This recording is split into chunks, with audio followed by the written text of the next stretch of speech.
Want to support the Shuffle Squad? Be sure to check out all of our sponsors in the description to pick up Pokemon TCG singles, sealed, and PTCG live codes.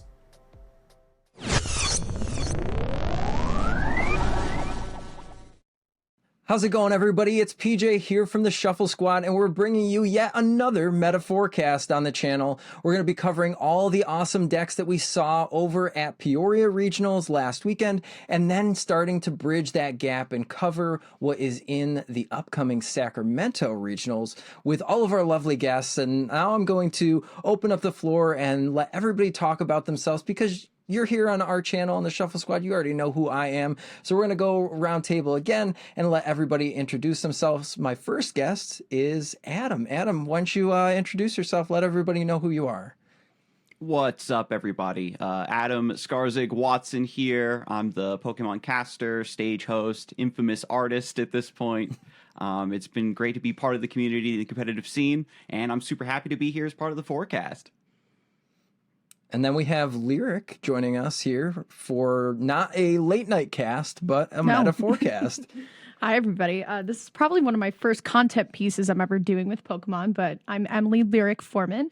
I'm actually a caster in other esports, but this is actually my first competitive season in Pokemon TCG, doing a fair amount of traveling. Already have some points, already have some top 4 finishes at challenges as well. So you could say I'm pretty head over heels for this game, and I'm very much loving it right now. And then riding his Miraidon into this meta forecast, we do have Jesse Parker joining us. Jesse, why don't you tell the people about yourself? Hi, I'm Jesse Parker. I'm a competitive Pokemon trading card game player, as you might have guessed. Yeah, I like playing Pokemon. I like traveling around the country, traveling around the world even, with my friends, and just playing a game we all enjoy. A lot of fun. Awesome. And then last but very not least, Aiden, I'll let you introduce yourself as well. Well, I wish I would have gone before Jesse, because he pretty much said all the things I was gonna say about myself. So I mean, I'm pretty boring in that aspect. I like to travel around the world, playing Pokemon. I love playing the children's card game for fun, and I also kind of do school, and school's kind of not as important as Pokemon. Gotta be on that grind. Oh man. A true gamer. I'm a true gamer, true competitor. Kids stay in school, but also play Pokemon. No, stay in school. No, stay in school. Stay in school. It's good for you. Pokemon can only get you regional championships. That's right. School can get you degrees. And that's what we're striving for, and that's what we're looking to achieve going into this meta forecast. But before we do, we really want to touch base on what happened last weekend. Like I said, and touched on a little bit, Peoria Regional was the first regional event that had Scarlet and Violet 151 as a set legal for play. So we got to see some decks affected by that set, and we're going to talk about those now. So Adam, you were out there on the floor casting, announcing, talking to the people that were in that regional. So tell me what you saw with some of these 151 cards out there. I think that the overall representation of Charizard EX was something that was very apparent going into the event, and it showed up just in terms of statistics. Jeremy Jallin was on the cast and made a point to say that the new Charmander that was released as part of the set really helps the early stability of Charizard, gives you a little bit more resilience versus Sableye, and even though the deck didn't convert as much as we'd like it to, I think it was just a good demonstration that it could be a deck that has a lot of staying power in the meta going forward. Yeah, absolutely. And I think that Charmander wasn't what we thought of when we thought of 151 for sure, but it was definitely one of the most played cards. I know, Em, you were watching from home because we were in a Discord together. We were doing a little watch party with a bunch of people. So what did you think about some of these cards that we saw here on the stream, at least? I know we're going to be talking about it just a little bit later, but I think what everybody has been talking about, kind of the latest, hottest Pokemon that, has been sweeping online conversation, is that Mew EX, and where does it fit? Does it realistically go in every single deck? I mean, we saw it in Venomoth. Some people are playing it in Miraidon. Some people are playing it quite literally everywhere. And like we were talking about, Charizard definitely up there, but I think we're still trying to figure out if Mew EX kind of has this place here in meta standing. Yeah, absolutely. And Jesse, would you agree that you saw a lot of Mew EX out on the field, or what kind of 151 cards were you seeing out there? Oh yeah, I KO'd a lot of Mew EXs for sure. But yeah, yeah, I did see a lot of them. They're definitely out there for sure. It is a very strong card, obviously. Got a lot of things going for it. And yeah, I mean, honestly, I feel like almost every deck I played against had it. I mean, a lot of people were just discarding it or, just having it as their free pivot or to draw off like an Iono. So yeah, really strong card, definitely. And it's definitely something you have to consider like when building any deck. Absolutely. And Aiden, would you also agree that Mew is probably a great tech or a not so great tech? I guess we can kind of get in there, but also I want you to talk a little bit about, we saw talked about it a little bit, that we had Venomoth, but we also saw Grabber too. So what do you think of those three cards? I know they're lavishly different. Okay, so I did not really hit a ton of Mew EX this weekend. The card against my deck, it's really horrible. I was playing Shin Pao this weekend, so I mean, there's no real use of using Mew EX unless you're trying to copy my Greninja, which is extremely niche in the matchup because after turn 1, using Greninja against me is not really crazy effective. But I think the card has a decent standing in the meta. It's extremely good against Giratina V-Star. But like it's just a solid card to have in your deck. Anything with a draw engine and an attack that's like all right and has its uses will always be a good card. To literally, deck builders will keep a lookout whenever they're building a deck. In terms of Venomoth, I think the card's really funny. I don't think it's like incredibly great. It Funny. beats certain things. Item lock will always beat certain decks because like item lock is such a strong concept and it always has been.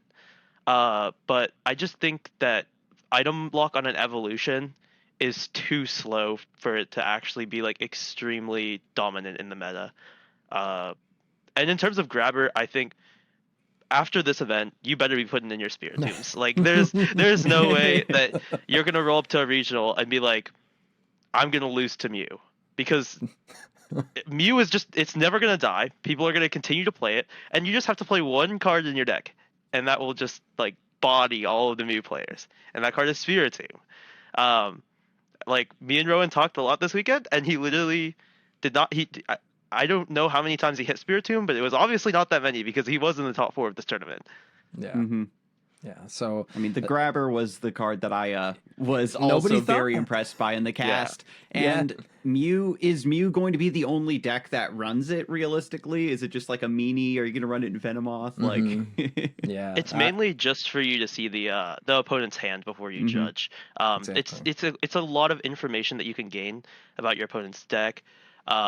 It's more for the knowledge aspect than for the actual effect. The actual effect is like, it's good if your opponent's like not very, like if they know that you play it, then it's like mainly just to determine if you should judge path that turn, or if you like he played the Luxray in his deck, and it pairs really nicely with it, right? Like so, if you see that there's only one playable item in the hand, you just bring up that Luxray, slam down a path, and then you have it. Or and like in the Charizard matchup, you just judge path them and use Luxray, and they just never are able to play the game, even though in theory Charizard should always beat Mew because it's so big.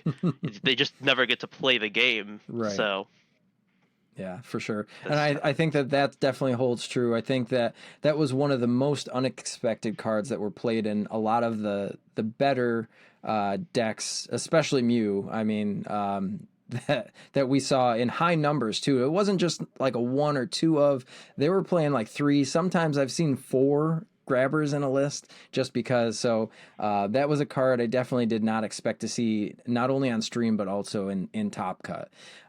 But we'll move on. We want to talk a little bit more about the card that we did expect to see, Mew EX. Now, after seeing the event, how it went and played out, and how Top Cut went, is Mew EX good? Is it its time? Or maybe we have to put it back in the binder for a little while until it actually is a good card again. And Adam, I want to hear your thoughts, and we'll kind of go all the way around again too, just to get everybody's take on that. My read on Mew EX, I think, is because it didn't really do too well on our streamed matches. There might be a little bit more of a bias against it. We touched a little bit earlier about just the overall utility and potential of the card. And once more attacks are added to the format that are better to copy, maybe if players aren't as cautious about Mew EX coming out to get them, copying that Moonlight Shuriken or what have you, it could see a little bit more play. But for now, it's just another one of those Luminion V, low HP, really great utility for a deck sort of cards. And if your list can hold up to that, then maybe you will put one in. But I'm going to put my verdict down and say that don't rely too much on the Mew EX. All right. And Em, what about your takes? Mew EX, good, bad, indifferent? I'm still pretty indifferent about it. Unfortunately, I was not at Peoria, so I haven't had like proper testing time, but I was at a challenge over the weekend. And I would say like 2 out of my 5 opponents did play it. And not one of them used it. They mostly just kind of used it as that like free, just, all right, my Pokemon was knocked out. Let me just push my Mew into the active so it has that free retreat. I'm not really seeing people kind of utilize what it's made for. I know Colorless Lugia is starting to try and use it to try and, push that a little bit forward. But I think we need a little bit more time, a little bit more testing. And luckily, October has 3 regionals in this month. So there's going to be plenty of time to figure out what's going on with that card. Yeah, absolutely. And Jesse, what do you think? Cooked, uncooked, get it out of the kitchen? What are we doing with Mew? Yeah, I mean Mew EX is. I mean it's a good card. I look at it less for the attack and more just for the free retreat pivot and the draw to 3. But yeah, there are a lot of decks that can use its attack really effectively. I mean, I think it has a really good spot, obviously, in Colorless Lugia. I think you just for sure play that card. I mean, Lugia oftentimes will be like, Primal Turboing and Energy onto an Archeops just to have a pivot for the next turn. So why not just have that free retreat in your deck that can also maybe draw 1 or 2 cards? It fits really well in decks like that. In Gardevoir, I mean, we saw Brent Tonneson playing it in Gardevoir. It's just, I mean, it's a psychic Pokemon, so really easy to accelerate onto. I think it's really good when you can just slam it down and charge it up in the same turn. If it's already on the bench, then it's a little easier for your opponent to like play around. But it's constantly a card you have to be thinking about. And a deck like Miraidon, I personally didn't include the card just because I think you kind of have to like play more than just the Mew EX to get use out of it. I think you maybe have to play like if you look at the Yokohama winning list, he played like a Raihan in his list. So like something like that could maybe let you use it more effectively because it makes it so you don't have to have 2 Dynamotors set up to be able to use it. Right. You could just have 1 Dynamotor attach Raihan to take the knockout with its attack. But yeah, I didn't include it in my list. It just didn't feel necessary. You for sure don't want to cut Flying Pikachu V for it because you need that free retreater to tandem unit out. But I saw my friend JW, that was the one change he made to his list was because we played very similar lists. And the one change he made was adding the Mew EX in place of 1 Iono.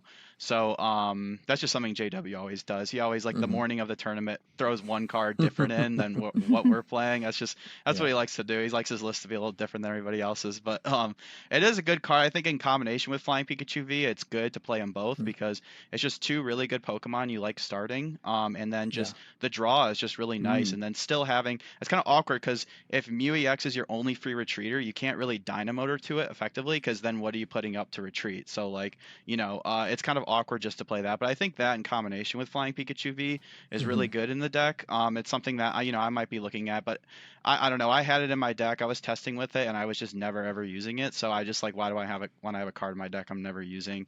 So yeah, that's why I didn't include it. It's like the 62nd, 63rd card in my list, but it is something I could see putting in my list. But if I do, I'd probably be combining it with a Raihan or something. But in general, I think the decks that get the best use out of it are decks that can power it up as soon as they play it down. So yeah, I think it is just a really good card. It's not incredible, but it can be very useful sometimes.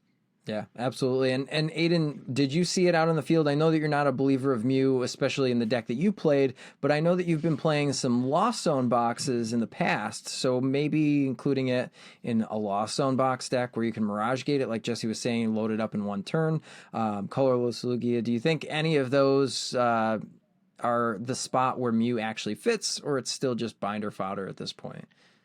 I think there's only 2, maybe 3 decks that the card actually ever belongs in.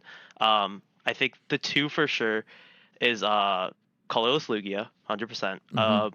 And I think you can put it in Gardevoir. Okay. It's like all right because it's really good against Tina.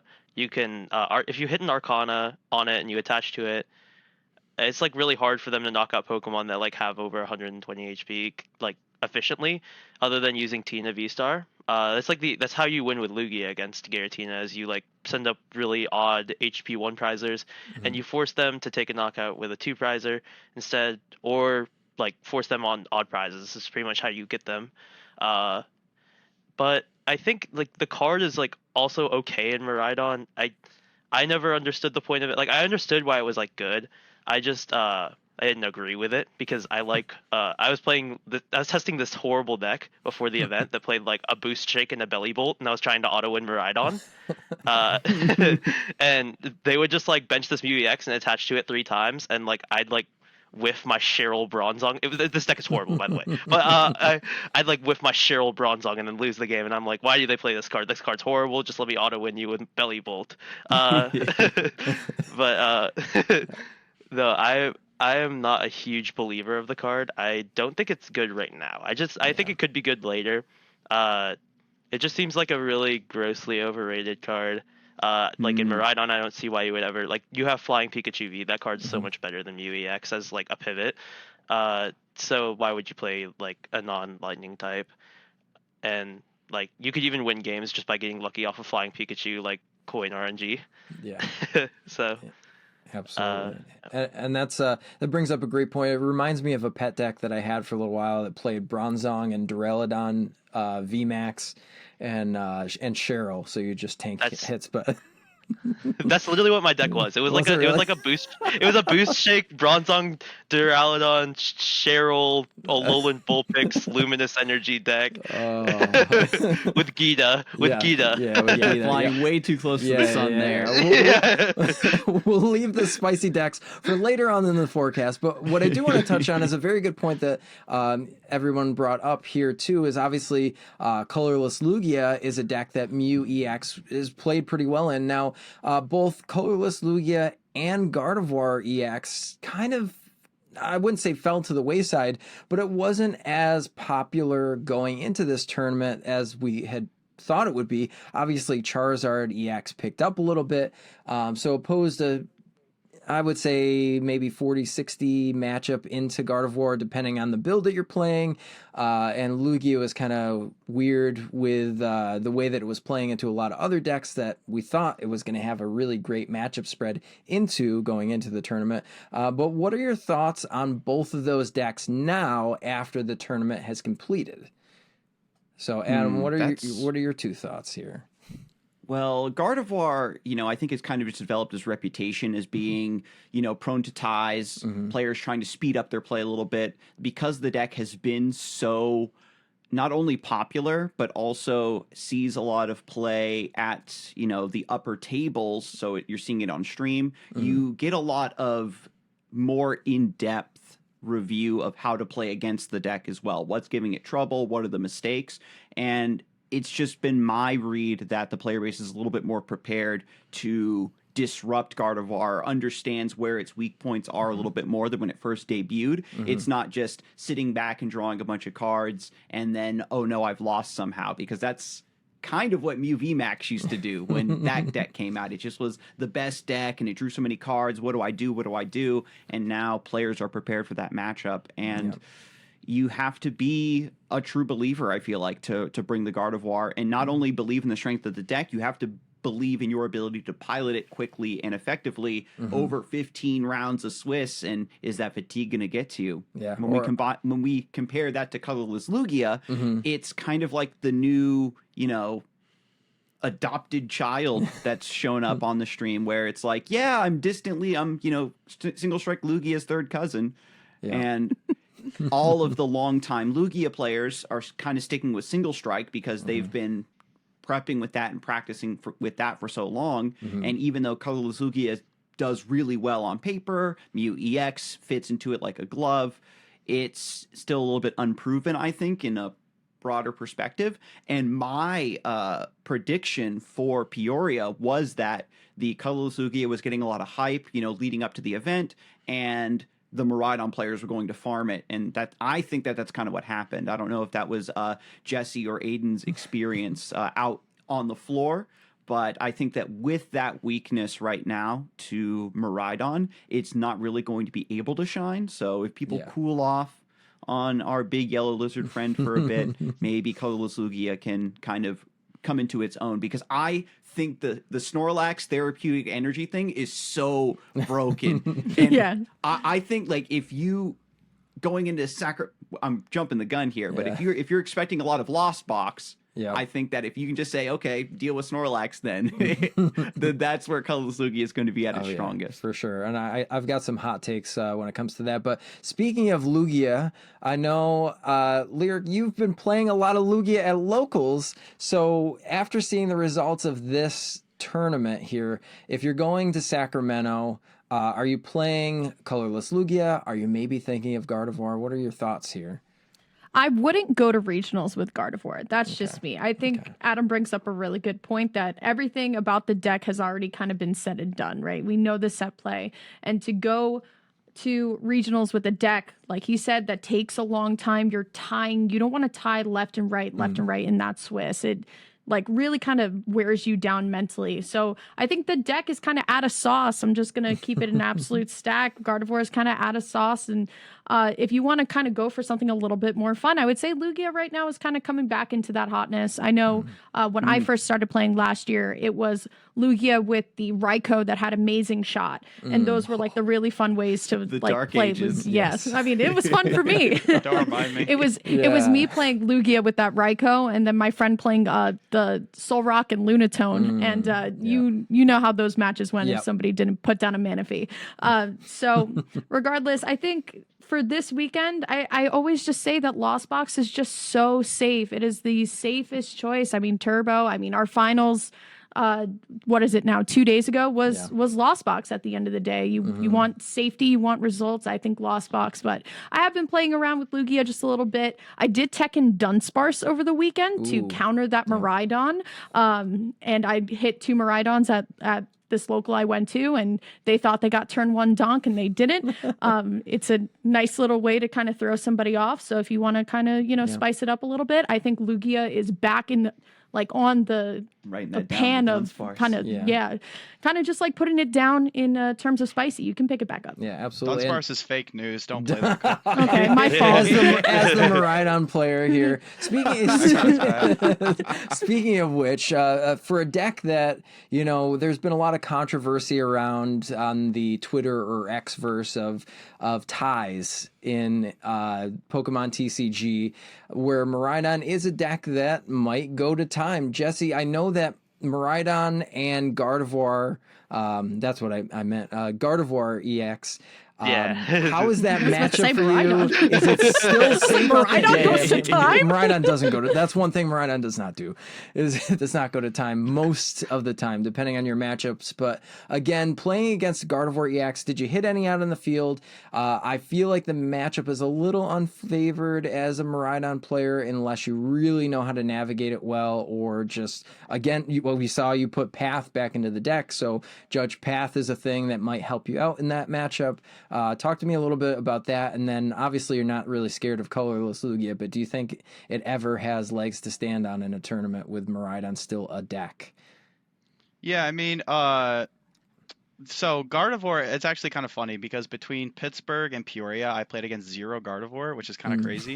But I also just think Gardevoir in general as a deck, I think its popularity has really been on the decline after NAIC, because NAIC, it was, I think, one of the most popular decks because it was still kind of like the new cool EX deck that could do infinite damage. It had a lot of hype behind it. But then I think people realized, me included, because I played Gardevoir NAIC and did pretty poorly. I went like 2-2-2 drop. And I think a lot of people realized how hard it is to win, to play 3 games with the deck, let alone 2 full games. And I think that ever since then, we've seen the popularity of the deck like heavily decline. It's still like around like the 10-ish%, but it's still like, it's definitely like, it's barely even even cracking the top 3 right now. And I think a lot of that might have to do, obviously there is some of it with the discourse, playing a long game 1 and going to time on game 2. But then you look at Brent Tonneson. I mean, he played the deck, and I think I saw a comment of him on Twitter, and he said that he didn't win any series in game. Like he finished both. He was winning like 2 games with the deck. So he was, but he was playing a little more of like almost like a turbo-y list, a very straightforward list. But yeah, regarding that, so that's what I think about Gardevoir. But regarding like the matchup for Miraidon, it's obviously without the paths, it's like okay, it's not the best. It comes down to knowing how to play it. I mean, attacking really quickly with the baby Zapdos is actually really, really good because a lot of times Gardevoir will have to go through that single prizer because they're still setting up their board, so they're not able to boss around it. So if you can get them on that odd prize and just like prize race them, you can definitely win for sure. But yeah, if they set up quick, you're definitely going to lose. But having the paths in the deck does give you that extra edge. You can like race them down as well as being able to throw down Path and Charm. I think the combination of Path and Bravery Charm is really strong against like Gardevoir and Charizard because they want to be removing Path and Charm, and they usually can't do both. So if they're having to remove Path for their deck to function, they can't get through the Charm. It makes it really hard for them. So if you can do that, if you can just do what you need to do to get ahead like 2 prizes, then you can kind of just take easy KO. You can like, take a 2 prize KO on Gardevoir, and then you just got to find 2 prizes somewhere else. But yeah, Gardevoir, you definitely don't want to see the deck. That and like Lost Box are like the 2 decks that, it's a little scary, but the paths and the heavy disruption I played on my list does help. That combined with just being a fast aggressive deck is really, really strong against those decks. Especially when they have slow starts, you just kind of eat them alive. So yeah, Gardevoir, still a very, very strong deck. I think if people have the stigma that it is like, not the easiest deck to play at a regional, I think the people who are good with Gardevoir can really farm these events and like, just have that really strong setup deck and just, win a nice long game 1 and then just win the series that way. So I think that Gardevoir is still really good. You should definitely be looking at it as like a deck that you should play against. But yeah, I won't lie. I'm not the biggest fan of playing it just for that reason that it's hard to finish games. I like to be able to finish my games. I like going fast, and that's what I like to do. It really helps with the mentality of playing a long regional to just play a fast deck. There's something to be said about that for sure. Oh yeah. And Aiden, what are your takes on both Guardy and Colorless Lugia here going into Sacramento? Oh yeah, Colorless Lugia. Yeah, sorry. no, that deck's very good. Oh no, yeah, no, sorry. Yeah, Colorless Lugia, yeah, is also like a really strong deck. I mean, it was my second choice going into Peoria. Oh, okay. But again, I kind of expected a lot of people to pick up Colorless Lugia because it was like picking up a lot of steam. It has a lot of really great matchups on paper that aren't Miraidon, so I was kind of hoping, maybe I would just hit those people, and I did hit a couple of them. So Okay. yeah, yeah. Gotcha. And Aiden, any hot takes on either of those decks? I think Guardy's extremely good. It's just always going to be extremely good. The people who play Guardy, I mean, I think it's one of the higher skill level decks. You could either take it like the approach that like I'm gonna play the best of 3 set. I think it's not that hard to finish 3 games with Guardy. I mean, that's an unpopular take, but I think people are just naturally slow. People have like the natural like feeling that like they have to play perfect all 3 games, and then you're gonna start taking longer time with Guardy. If you're like really like you want to get all 3 games done, you'll get all 3 games done. But like, or you could just have the strategy of like, I don't want to lose, so you take that game 1 and then you're either going to a win or a tie. That's a lot of people's strategy. I mean, as we've seen, just like with the time rules of the current setting of the game. Yeah. But like I think Guardy is just a really good deck. It takes a lot of good matchups into the field, and even the bad matchups feel super winnable just because your deck has just like the opportunity to draw more cards than like any other deck in the format, and you just see so much of your deck. I think Colorless Lugia, I mean, it's just Lugia in general, right? It's like you're playing your deck. Like you're not really in the driver's seat a ton. Like you have the only like part where I feel like I get to control the game, because it's like personally I like to feel like I'm playing Pokemon. And with Lugia, I don't feel like I'm playing Pokemon. With Lugia, I feel like I'm playing like, does my opponent like kill my only Lugia, or do I not hit turn 2 double Archeops, or like because every time I do that, like I win the game. But the deck just doesn't do that like ever. Right. And you like play all these cards. It just got worse than before. And before the rotation, like I had the issue with Lugia where the deck just bricks and it shouldn't. Yeah. But I mean, if Lugia's your deck, it's your deck. It's the most powerful deck in the format. If it draws perfectly, it never loses. If it's your day, then you are going to win the regionals with Lugia. My boy Andrew Hedrick did it twice. That is true. And he almost did it a third time in Pittsburgh. Yeah. If it wasn't stopped by this guy. Yeah. This dude stopped him. Thank you for stopping it. Some of the games got pretty dicey, but yeah, it was pretty Well, I mean, rough for him. Yeah, I was gonna say I have some spicy takes and spicy cards for Lugia that not only help it with consistency, but also help it against the Miraidon matchup for colorless Lugia. But I won't give those away.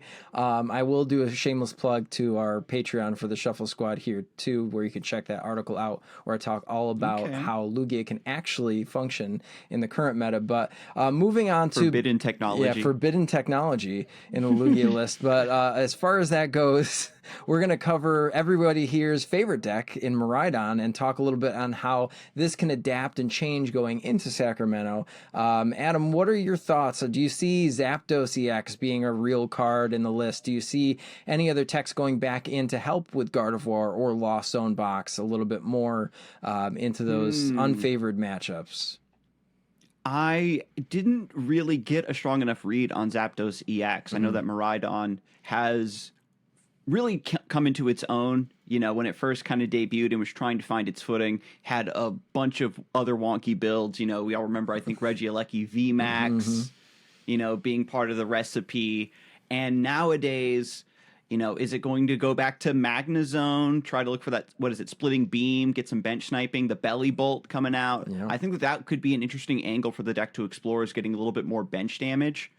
And that's pretty much it. I love the position of the deck right now. Something consistent, something fast. Maybe upping the count of Flaffy. Is that even blasphemy to try to get more Dynamotors set up more consistently? Because that's getting me a little excited, bias thing, right? Where you see the deck not setting up, not getting the energies, and you're just like, can we fix this? How do we give this deck more energy? It's Gita, right? That's the tech. We got the promo. The Gita promo. Pokemon wants us to play the card. They know something we don't. Yeah. I'm telling you, Bronzong, Cheryl, get your belly bolts ready. Yes. Get your belly bolts ready. Miraidon is just going to get better and better. Now that it's had such strong showings back to back, we get more, you know, people hype on the deck, more people experimenting, and then that's just more numbers and more data, so we can figure out, you know, what Jesse Parker should be playing. That's right. And then Should Jesse Parker be favorite? Should Jesse Belly Parker bolt. be playing Miraidon? So Yes. Welcome to Jesse Parker's council here on how he should be teching his list for Sacramento. Yeah. So I think once again I'm in my first competitive season, and I started with like Lugia, and I bounced around, and I did end up landing on Miraidon for Hartford last season, where I did play the Magnezone V-Star, and Skarsing beautifully talking about doing bench damage, especially with that the Magnezone V-Star ability, Electro Star doing 90 damage. And back then it was kind of like, all right, now Miraidon's playing Lost City, and now we're magnetic tensioning the Manaphy up and sending it out of there into the Lost Zone. It's just kind of a mess. And now kind of Miraidon had this like renaissance, right? And it's like, all right, Miraidon's good again. And it's a really fun deck. I'm back on it. I love it so much. There's a lot of ways that we can kind of get it going. I'm not a believer in the Zapdos. I'm not gonna kind of sugarcoat it. I'm not really that much of a believer. I feel like you really have to kind of redo your list to now put in that Hawlucha, because I know without Zapdos EX, you really kind of need to put that Hawlucha in there to start getting the bench damage on there. Once again, we have 3 regionals this month. We can figure out where Miraidon is going to go. I know some people are playing with like different stadium counts of like 3 path, 1 beach court. I think the deck is really exciting again. And at a challenge on Sunday, I was talking to my friend who played Lugia, and he was like, listen, I heard this was going to be Miraidon Nest. I took out the Yveltal and put in 2 Stonjourners actually, just to kind of mess with everybody. And that man did not hit 1 Miraidon all day. So shout outs to Tam. You still got your points, but you did not face 1 Lugia. So the deck is flexible. I'm excited to see kind of what the Miraidon master Jesse has to say about it going into Sac for sure. Yeah, so Miraidon, I mean, at this point, I've basically looked at every lightning Pokemon just to see like what could be good in the deck. But yeah, none of them really stand out to me. I mean, Miraidon and Raikou are both just like kind of feel like all you need, and Raichu, obviously. But yeah, I mean, I've tried the Magnezone V-Star against like Lost Box. It's like okay, it's like not amazing. I mean, it's pretty easy for them to play around. Zapdos EX is, I mean, it's definitely cool. I mean, you could definitely pull that. Like, if you have the Zapdos EX and the Hlucha in your deck, you can definitely like pull that off in like, in a fair amount of games. And honestly, I think now that like people just are assuming it's not in the deck, I think that if you play that combo in your deck, you could definitely catch some people by surprise, because it is just something where if your opponent knows you have it, then they could play around it better. But if it wins you a game one, that might be worth it in and of itself. So, if you like those cards, then for sure. But like Lyric said, you do have to like kind of change your list around it. You do have to put those two cards in your deck, which is two valuable spots in your deck. But yeah, other than that, I mean, there isn't really anything else that you should be, in my opinion, you should be looking to include in the deck. Like, a lot of people are throwing the Flying Pikachu VMAX in the deck just because, the V's in there, might as well throw the VMAX in there. I don't think you should do that. I did play against one mirror at table 1 at one point who was playing the Flying Pikachu VMAX, and it did catch me by surprise. But eventually, I escape rope bossed it for 3 prizes. So it's like, it's that's just how it goes. It can help if your opponent can't do that, but and he did like take a couple, like a 1 prize knockout and damage a 2 prizer, but it's not putting on enough pressure, I don't think. So I wouldn't include that. But other than that, I would say if you like the Zapdos EX and Hlucha, throw it in the deck. It's not horrible. But I wouldn't be looking to include any more cards until Paradox Rift comes out. Yeah, we get those iron hands out, and we'll be swinging. That's where the Regieleki VMAX comes back, maybe. But we'll see if that actually happens. But we'll skip over all the spicy cards like Ampharos EX, and we'll skip over Magnezone EX also. Those are another couple lightning cards that fit in here. But let's talk about some real cards, Aiden. Do you think Drapion goes back into the list? I think it can. I mean, talking about Mutex is so weird because like we're always just like, let's counter Mew. Oh, someone will do it for me. Like it's kind of like taking out the trash. It's like you're like someone's just gonna do it eventually. So it's like, why should I do it now? It's like, why should I tech the VMAX prisoner's dilemma? Yeah.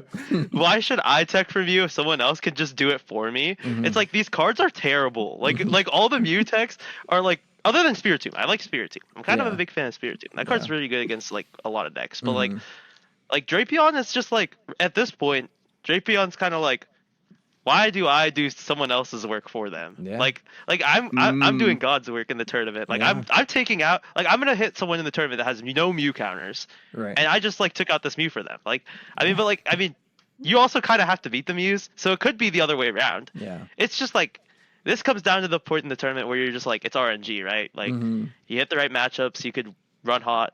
Depends how much view there's going to be. I mean, I feel like Zard's just going to keep on increasing. I mean, like it's Charizard. Everyone likes Charizard, and we're going into Cali. I mean, like all these people in Cali, they love their Charizards. So you're going to be putting the Charizards in the deck. What about Luxray? We could put Luxray in there too. We might as well. That's a lightning Pokemon, right? Yeah, I mean, like you can put the Luxray. Yeah, and like and the I will say, if you want your deck, and this is valuable for any single deck in the format.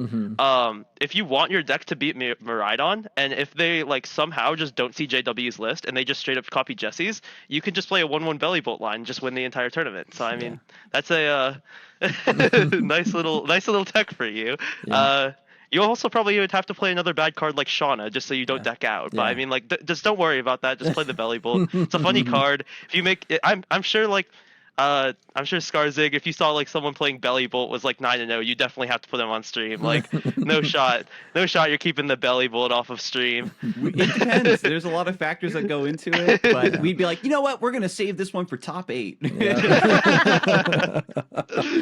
But we're going to get to some real talk here. This is kind of what you got into this forecast for if you're watching up until this point. We're going to talk about decks that we actually would consider going into Sacramento. What deck are you going to sleeve up as 64? Are you ready to play? If the tournament was tomorrow and you're just turning around, and granted, when this gets posted on the channel, it'll be pretty close to Sacramento Regional, but if you're going to sleeve up a 60 and go right back into it after this Peoria Regional, what are you going to actually play? So Adam, what would you play? I know that you were a big fan of Dialga in the past, but what have you switched over to now? The DL, man, listen, it always feels like if it was only 1 or 2 weeks left or right, maybe the meta would have been in just the perfect spot. But if you want to take extra prizes, you got to play Rapid Strike Urshifu. They do ask us about what our picks are going to be. Yep. I think that Rapid Strike Urshifu still kind of does what it wants. Pretty good into Lost Zone. You just got to get around that mana fee with the Canceling Clone, etc. And a lot of those players were spooked by Mew EX. And after seeing it not really doing too hot, players could get baited into dropping it, like we talked about before, and that kind of opens up the floodgates for Gmax Rapid Flow not to get turned back against you. So that was one of my top picks for going into Sacramento. Absolutely, but with the Spiritomb Giacomo, or however you pronounce that, Giacomo. It's Giacomo. Yes, I heard it was Giacomo. It's Giacomo. So as far as just don't hit the mute. Yeah, just don't hit the mute. Just dodge me. Somebody else will do it for me. Yeah, somebody else will do it for me. Lyric, what are your hot takes on what you would bring if you're going to sleeve up a 60 for Sacramento? Okay, do I want to make it to day 2 or do I not want to? You definitely want to make it to day 2. So okay, well, so I'm thinking about this of what am I bringing to my next regional. I'd like to have a fun deck. I like to have the deck that I love playing. That's going to be Miraidon or Chien-Pao. I think the safe pick is going to be Grabber Mew. It's either Grabber Mew or it's going to be Turbo Lost Box. I think Lost Box is just one of those decks, and I said it before, it's just the consistency on it is just way too good. If you don't brick, we saw some very unfortunate bricks over the weekend too. So it's either that Fusion Mew or it's that it's Turbo Lost Box. Well, you know what they used to say: first you quag and then you nag. But now they say first you judge, then you path, and then you pray. Then you pray. So that's where we're at now. So we could definitely see some more Grabber Mew come out. I know it's all over the PTCG live ladder right now. But with that being said, and obviously playing to the highest caliber in Peoria, Jesse, what are your takes going into Sacramento? What would you sleeve up a 64 right now? So I'm not going to Sacramento. I'm going to be at Toronto. But if I was going to Sacramento, I would definitely, obviously, I'd be considering Miraidon again, just because the deck's been successful for me at 2 different tournaments. Right. But honestly, if you don't go, I mean, I still advocate for Miraidon. I think the deck's just really, really strong, a lot better than a lot of people give it credit for. But I think Inteleon Urshifu might be in a pretty good spot if you just want to play that matchup roulette. I mean, a lot of the best players are going to be playing a Lost Zone or a Gardevoir, and you also just are really good against all those Miraidon players. So those 3 decks, I mean, if you're trying to win the tournament, which I'm personally trying to win the tournament, I think you could just play a deck like that. Again, it's a little more difficult to play. I think if you're looking for a deck that's a little less difficult to play, I think the Arvinzard, I've been calling it the Arvinzard, the list that did really well at Karitaba, I think that list is still very, very strong. And it didn't top 8, but it did have 3 people in top 16 playing the deck, and the list looked a little bit different, each of them.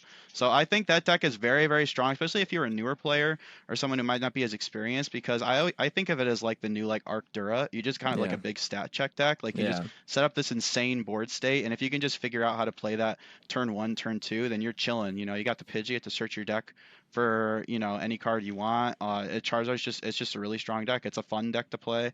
So yeah, I think if you want to challenge, the Intel Urshi would definitely might be a good call. But if you want something a little easier, I think just look at that Arvinzard, and maybe throw the Mawile back in. I don't think anybody played the Mawile, so you can catch some people by by playing the Mawile this weekend. I think they're sleeping on the Mawile for sure. Aiden, what about you? I mean, I Jesse brought up some PTSD in me where Arctura was deck, and we saw that doing pretty well. But please don't say Arctura. That was why I didn't win Hartford with Dialga, let me tell you. Yeah. Arctura was the first seed going into day 2. Mhm. I was gonna say, speaking of Arctura, True, I don't actually. think the deck is very good. Yeah. However, but the deck will catch, like, I mean, you auto win Lugia against Chien Pao. You just go Volo lone Vulpix, and then they just concede. You have answers to like nearly everything. I think the Miraidon matchup is like fair enough. It's like Mhm. feels kind of like RNG. I mean, but I feel like every matchup against Miraidon feels like RNG. But the like I'm gonna third, and I'm gonna be not very original, but I came into this podcast thinking that Rapid Strike Urshi was probably dominating this like on paper.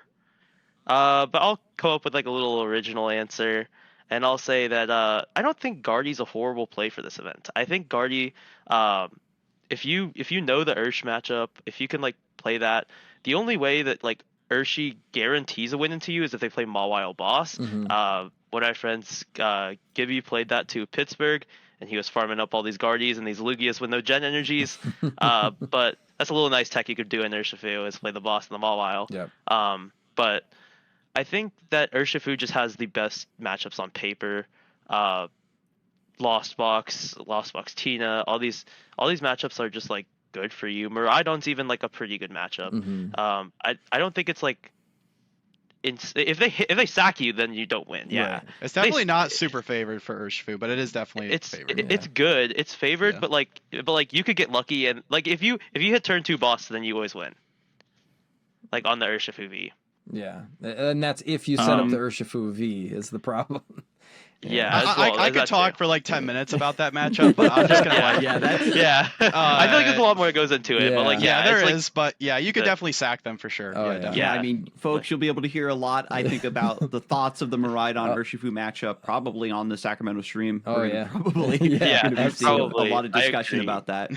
I also think if you just want to play a deck that just straight up farms all the Zards and the Guardies, you could just play Chien Pao. Yeah. The only issue with Chien Pao is that any single deck that could just put a path down turn 1 against you usually makes your deck absolutely crumble and fold, because your deck is like it's a glass cannon. Yeah. It's like literally you draw so many cards, you pop off, you have these insane turns. Like I know Grant Shen on stream versus Sawyer like went crazy this weekend, and one of his turns he was telling me that like he's like, oh, you didn't watch me play against Sawyer? And I'm like, no. And he's like, well, I completely like I can't repeat what he said, but he said something along the lines of I completely destroyed him. So it definitely can do crazy stuff whenever you're drawing cards, but I mean, Path to the Peak just shuts down your way to get energies, and it's kind of hard to play the deck with no energies. Yeah, absolutely. Especially since we're only playing 9. And you kind of have to manually draw into them, so you have to get more lucky on top of getting lucky when just playing the deck in general. Exactly. Yeah, I mean, you're right. We got to play Gita. Yeah, we gotta play Gita, man. Yeah, I love the Gita. We gotta make use of our promos. Yeah, that's like right. they give us it for a reason. It's in our entry. It's a sign. We gotta get. Well, that means we also have to play Ting Ting Lu then, because that was the map. Arvinzard is another good choice. The Arvinzard versus Urshifu matchup is actually really interesting. Yeah. I actually don't think Urshifu is that favored in the Arvinzard. Yeah. I think if the Zard player knows what they're doing, that they should be favored.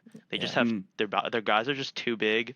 You just set up 2 Charizard, and it's really hard for them to win. It's really hard for them to win, and it's like if you allow them to get a Yoga Loop off and like get some stuff going, then like I feel like it could be bad. I mean, don't cut your. I don't even know. I don't even think you bench Manaphy in that matchup. Don't cut your Like, echoing I genuinely horns.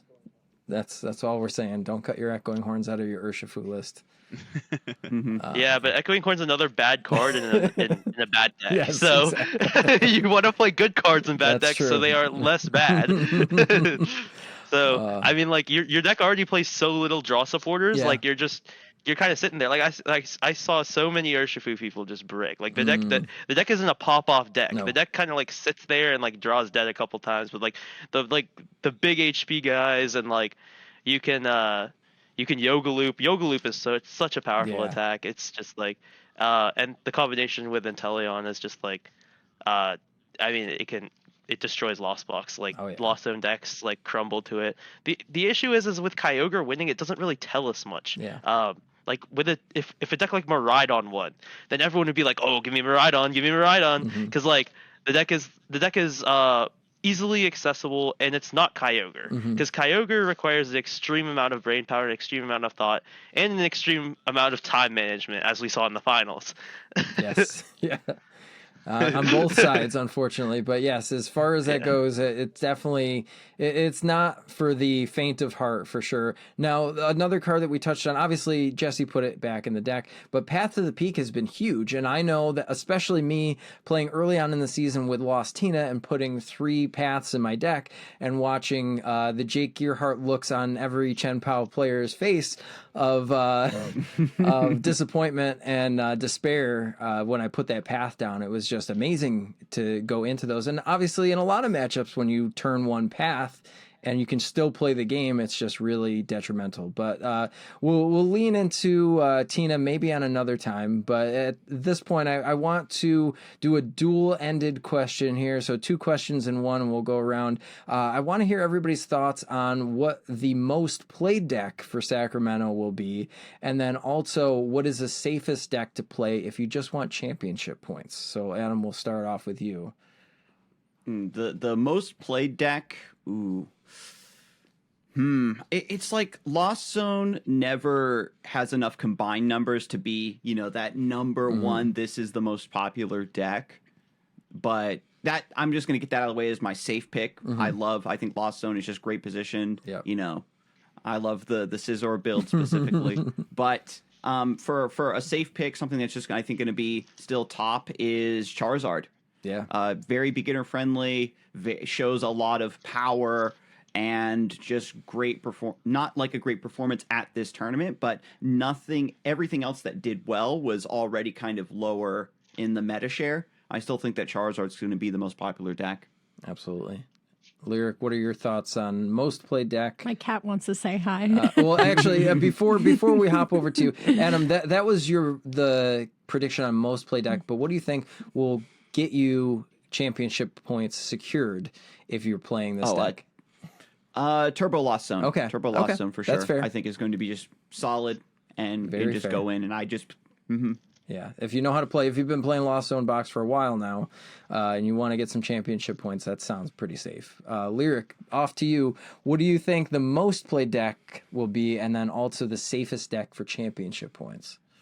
So I know when the stream popped up, the matchup spread for the entire day of like what's going on. I think it was Charizard on day 1, Lugia, then Miraidon. Yeah. I might go this might be a very bold pick, but Miraidon might be popping off this weekend. Might just, I don't know. I feel like the I won't deck be is there. still No, I won't. true, fair. Yeah. Fair. But I think like a lot more people are seeing it get these top 8s thanks to like you and JW. And it's like, all right, well, I think the deck can be picked up by a lot of people pretty easily. I mean, I picked it up. It was like my first serious deck. I think it is an open, friendly deck. So I think we'll be seeing it a lot more. Maybe at the top, I would like to believe so. But my kind of like bold pick for that is Miraidon. And then I'm going to have to still say it's Mew. Like, I still think Mew's pretty good. Yeah. But I think if you're going to a challenge and you just want to kind of like go get your points, I think Guardy is a very like forgiving deck at times. Like you still have that lots of draw power, and especially in a best of 1, you have a little bit of time to like try and fish out what you need. So I would, as much as I don't want to, play Gardevoir if I needed to get some points at on a quick Sunday morning at a challenge. All right, perfect. And that means we'll be farming out there with Ting Lu EX. But Jesse, what are your thoughts on going into Sacramento? If you were going, what do you think the most played deck will be, and then also your safest pick for championship points? I think I'm gonna go with Lugia as the most played deck because Lost Box Kyogre won the last 2 regionals. Lost Box is clearly an extremely strong deck, and I think that one of the best counters to it and one of the easier decks to play to counter it is just Lugia. I mean, Lugia is just such a powerful deck. You just dodge those Miraidons. Like you really take pretty decent matchups against most of the field, and And if you play well against Lost Box, don't do anything silly, and your deck doesn't brick. I think. So I'm gonna say I think leading up to that event, people will be leaning on Lugia. I think Charizard is a close second, but yeah, I would go with the Lugia, either the single strike or the cardless build. I think they both have merit. I think both are pretty strong. But I think the deck you should play if you just want points. I'm just gonna say Miraidon. I mean, Miraidon's just extremely low to the ground, powerful deck. It does what it wants to do pretty much every game, and a lot of there's something to be said about that. So I mean, if you can, it's not a hard deck to pick up. If you can just sequence, properly, it's a really strong deck. I think you can definitely go pretty far just doing that. I mean, there's something to be said about just playing a simple deck. You get a lunch break every round, which is really sick. It helps with your mental health, honestly, just being able to go get some food after you finish your series in 20 minutes. So, yeah, whether you're losing or winning quick. Yeah, so I would say those are my two options there. Awesome. And Aiden, what about you? What do you think is going to be played the most, and what would you play if you just wanted championship points? I think without a doubt it's going to be Arven Zard. I think it's just the hype deck. Charizard's like a popular Pokemon. It was the same thing with Guardy, right? Guardy's like a popular Pokemon. People just like playing Guardy. Now at this point, there's a Charizard. It's actually playable. It's actually a deck. It's big. It doesn't require a crazy amount of skill during the gameplay. I think Arven Zard is just going to be the #1 deck played. Although I will say for the question about how the easiest deck to get championship points with, or like the deck that's going to get the most championship points, I would say it really depends on like what the player's like skill level is. Okay. But I would say just like the majority like of decks that you could just pick up and get championship points with this weekend, I would say it's between Miraidon and Lugia. I prefer I'm honestly indifferent on the single strike and colorless. I think they both have their strengths and weaknesses. I think the single strike version has a much worse Arven Zard matchup. Seems very rough. While the colorless version can actually like do some like they have lines that they could play against Zard, and the matchup's actually kind of okay, where they can like open their Lugia and then trade with one prizes the entire game until their opponent's on one prize, and then copy Zard's attack with the Mew EX to win the game. I think I'm pretty sure that Zard will be the #1 deck, and I'm pretty sure that those two. Miraidon, like just for the points that Jesse brought up, it's easy to get, easy to play. It's just sequencing. I think Lugia, you're like more wanting to like you're more not enjoying your gameplay as much as you are with Miraidon. So maybe for your like your mental health, like just pick up Miraidon, so you could actually play the game half the time. Because like whenever you're losing with Lugia, you're not happy. Like you're sitting there dead drawing, just draw. But whenever you're losing with Miraidon, at least like you're playing the game. I feel like unless like you're like pathing yourself turn 1 or getting pathed like on your opponent going first, like like that's like the only time you're not playing the game with Miraidon.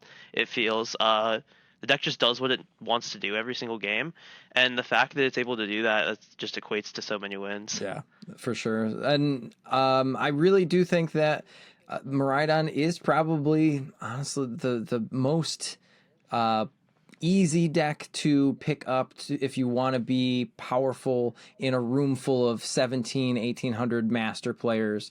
If you're just going to go into a tournament and just blast through people, have those shorter games and have a little bit less of Pokemon TCG fatigue, as we call it in the business here, throughout the day. So I definitely agree with that on a lot of points. And I do think that Charizard might come out in a couple of different forms, not just Arven Zard this time around, but I do think that Charizard will definitely see a lot of play, if not the most, for sure. But now rounding it out to the last segment here on the Meta Forecast, my personal favorite, and I'm going to actually start this one off because it is my favorite, and this is my place, right?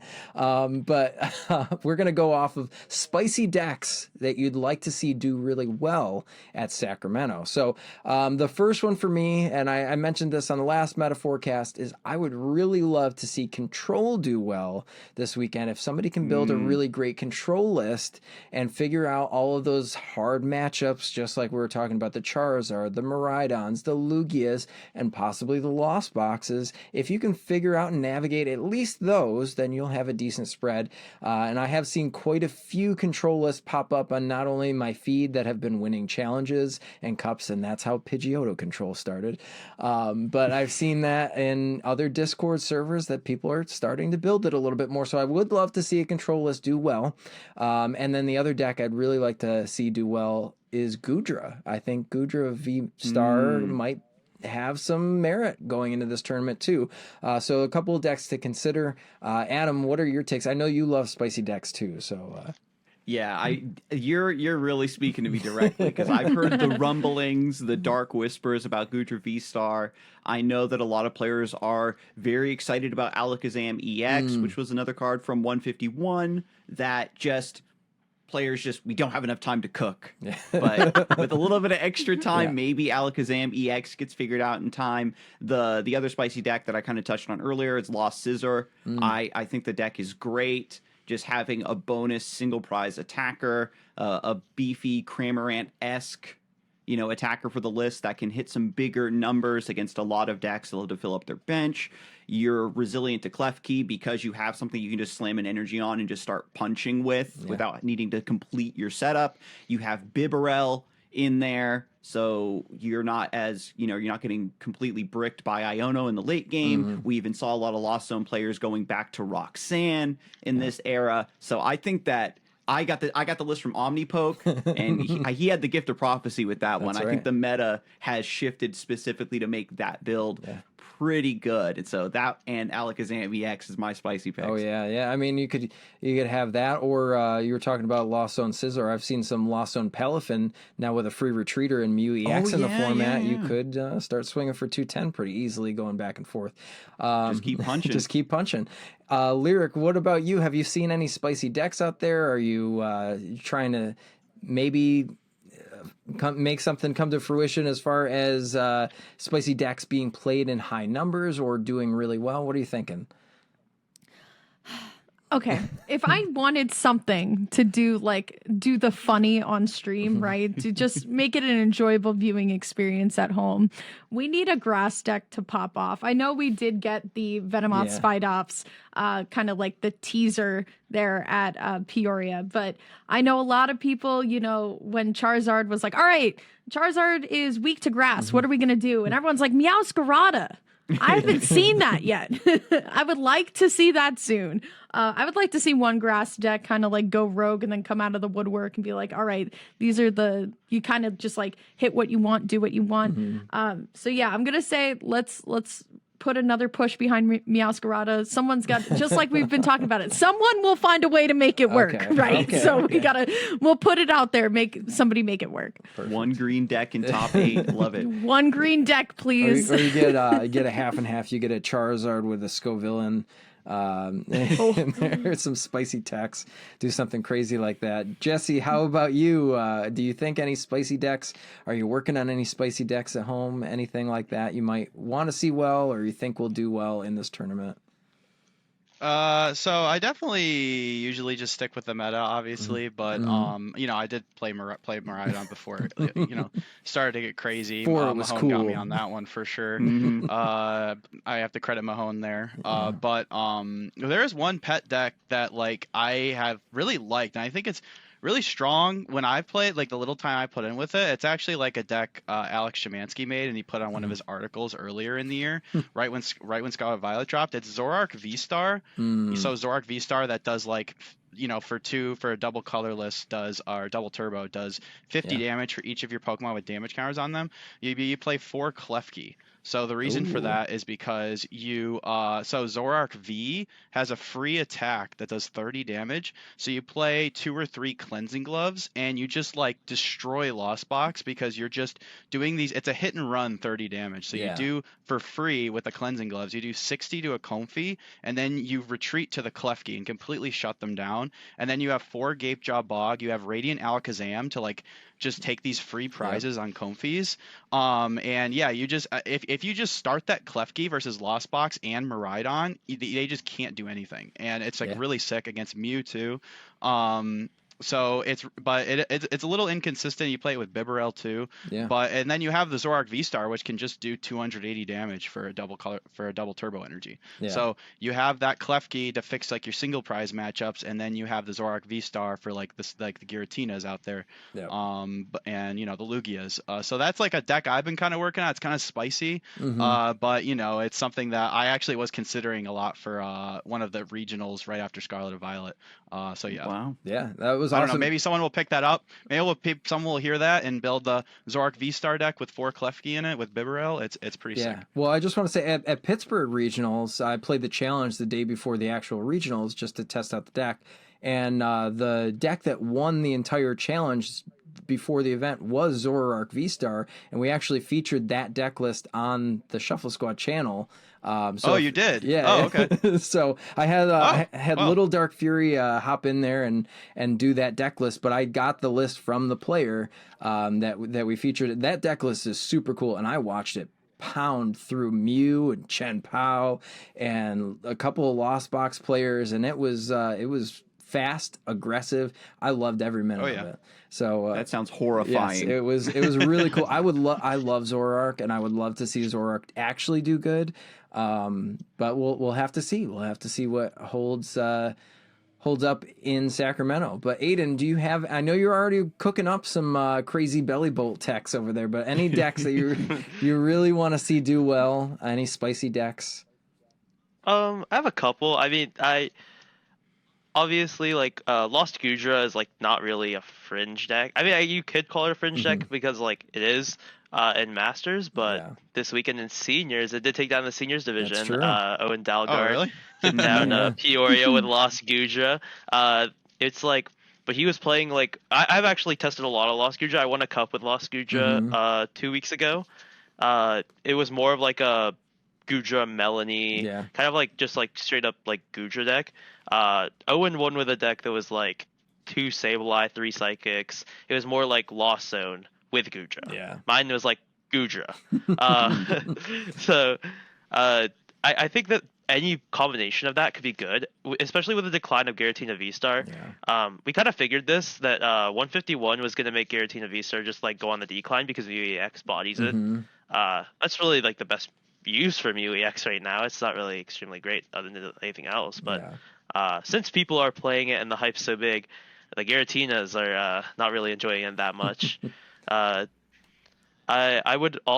We also were like talking about Guardy Mewtwo V Union with Klefki. That deck could be kind of hot going into this weekend. It's like, it's a little outdated. You probably have to work on it a lot, but I think the concept has just Klefki in general is good into Raymond's list specifically. Just straight up loses to Klefki. So you just put 2 Klefkis up and get your V Union pieces in the discard and just start nuking their board. But and then also I think like Zoro Box. It could be a deck. It's a fun deck. It's probably one of the most fun decks in the format. And you could play my boy Belly Bolt there. But you get your Belly Bolts, bring them back from the discard, keep on putting those triples on there. That's right. And then the Miraidon players are going to be quaking. They're going to be quaking with the triple energies trying to hit into their Miraidons. But I mean, like, I feel like Zorobox already beats Miraidon, so you don't even really have to put in the Belly Bolts. You have, like, fighting attackers that are 1 prizes, and you're always trading up on them. And it's really hard for Miraidon players to, like, attack with 1 prizers in their deck because they just don't really play any other than Zapdos. I mean, maybe they could go, like, I hit double off of generator 4 times and bring back my Zapdos somehow, and then I concede. But I don't think Miraidon players are gonna very much like to play against Zorobox. I don't think that matchup's very good. I don't really play the deck, but I'd imagine that matchup is not very good. If the Lugias come back, then maybe the Lost Boxes will stay home a little bit, and that gives a little bit of breathing room to the Zoroark deck, because I do love that deck, but it is awful to play against Lost Box. I will tell you that. Oh, you just lose. You see them flip over a Comfey, and you just like as Jesse was saying, lunch break. I mean, like you're better off going to get lunch than actually trying to play that matchup. Exactly. Like you are 10 times better off like chilling, not wasting your time. Just go get lunch. Go do whatever else you want to do with your day. Yep. Don't even try it. They're gonna save value you once, and then you're gonna like literally just concede anyway. So that's just how it goes. Yeah, that was like me playing. I played Arctura at NAIC into day 2. I sat down. The first round, day 2, is Chen Pao, and I'm playing this big Duraludon that does pretty much nothing until after your arc is off the board, and it was just an atrocious matchup. So I was like, oh, well, it's time to get food. But that's all it is. But I mean, all of these takes on the tournament have been very insightful, and I loved every minute of this forecast. And I hope you watching this also enjoyed it, because we'll be doing these a lot more often on the channel as well. But as far as everyone here, thank you so much for joining me on this meta forecast. I'm gonna leave it to everyone roundtable here. Where can people find you for more information from you and more content, hopefully going forward? We'll start with you, Adam. Yeah, you can just. Oh, sorry. No. You can find me on social media. Just search Skarzig on Twitter, on Twitch, on YouTube, and I'd be happy to chat about any game I'm playing or Pokemon or anything. So I look forward to hearing from you. Goes to me, right? Yeah. Hi. I got it by now, right? So if you guys want to see more from me, like I said, first competitive season, but I'm moving quick. At Lyric of Wisdom on all platforms. I'm a Twitch partner. I stream. I'm also a Super Smash Brothers caster. So yeah, if you like Smash, if you like Pokemon TCG, You are. those That's are my where two I know words. you from. Oh my god, That's you where I don't know me? you That's from. scary. I've definitely seen you in Smash, like watching tournaments. Yeah, that is definitely it. Because I follow That's the Smash horrifying. scene. That's horrifying. That's I hope you hilarious. like my commentary. Hopefully one day I'll be Yeah, like for Skarzig sure. and up on the desk over there. That's kind of the Definitely goal. do, yeah.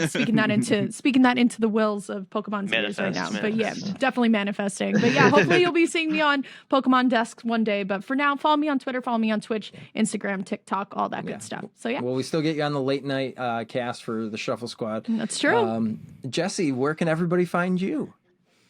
Yeah, you can just find me on my Twitter, at Jesse Parker without the A in the last name. Yeah, Jesse Parker with no A. Yeah, that's it. My Twitter. That's it. You can find me on Tricky Gym sometimes too. That's right. Andrew, my That's buddy fair, Andrew right. on Tricky Gym. I'm doing tabletop tomorrow actually, Perfect. so or whenever. It probably won't be tomorrow when this Gotcha. goes on YouTube, but yeah, I'm doing tabletop with him tomorrow. So All right, yeah. perfect. Hopefully we see that Klefki Zoroark deck there on stream. Yeah. Doubtful. We're playing Paradox Rift. so- Okay, fair enough. Iron All the hands. hands. All the hands. That's right. So, Aiden, how about you? Where can the people find you out in the wild? You can find me on Twitter or X or whatever you want to call it. It's Koos Aiden, or you can just look up my name and it'll probably pop up. I do coaching on Metafy, and shout out my team, the Daily Grind, dailygrind.com, and shout out the Shuffle Squad, hashtag TSS Win. That's right. Let's go.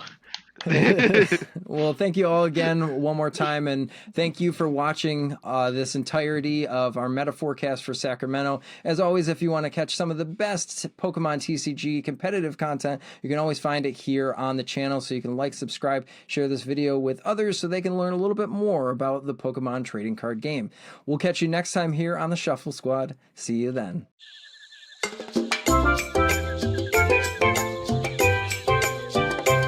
Hey trainers, tired of having too many cards lying around? I know that feeling, and I know what a hassle it is to try and sell those cards. But selling bulk is now easier than ever with TCG Bulk.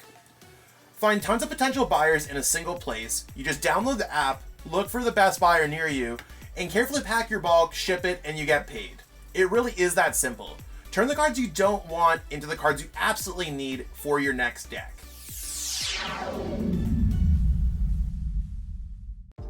You made it to the end. Thank you so much for watching this entire video from the Shuffle Squad. Honestly, from the bottom of our hearts, we appreciate each and every person that supports our content, watches what we have going on every single day, every single week, even from time to time, and continuously allows us to have a forum to project our creative content towards the Pokemon TCG community. So if you haven't already, be sure to give this video a like, subscribe to the channel, and even leave a comment to help boost the YouTube algorithm. That being said, we'll catch you with our next video. Thanks again. Take it easy.